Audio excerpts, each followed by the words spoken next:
বৃষ্টির মধ্যেও দেখেন স্ত্রী ফুল এসেছে মরিচ হওয়ার জন্য, ডালিতে মরিচ হবে, যেখানে অনেকগুলো এসেছে, কিন্তু অতিরিক্ত বৃষ্টির কারণে এই ফুলগুলো ঝরে যাবে, আর গাছটা ভালোভাবে বেঁধে দেন এইভাবে।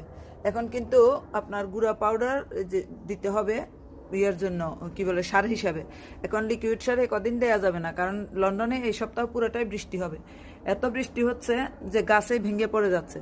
তো গাছ না ভাঙার জন্য আপনারা পলিথিন দিয়ে বা দড়ি দিয়ে এভাবে গাছের গোড়াগুলো সব একসাথে করে বেঁধে দিবেন, তাহলে আপনি অনায়াসে মরিচের অধিক ফলন পাবেন। আর এখন মরিচ পাবেন কম। আমি কয়দিন পরে বৃষ্টিটা থামুক, ঠান্ডা পড়তেছে খুব, তো আরেকটু ঠান্ডা বাড়লে আমি এই গাছ কিন্তু পরিবর্তন করে, এই যে টব পরিবর্তন করে ঘরের মধ্যে নিয়ে চলে যাব। এই যে দেখতে পাচ্ছেন আপনারা, এখনো প্রচুর মরিচ আছে এবং ফুল আসতেছে, ফুল আরো আনতে হবে, ফুল আরো আনলে মরিচের ফলন আরো অনেক বেশি বেড়ে যাবে। যে দেখেন অবস্থা, দেখেন মরিচ দেখলেই বুঝতে পারতেছেন প্রচুর মরিচ এখনো। আমি এগুলো প্রতিদিনই খাই।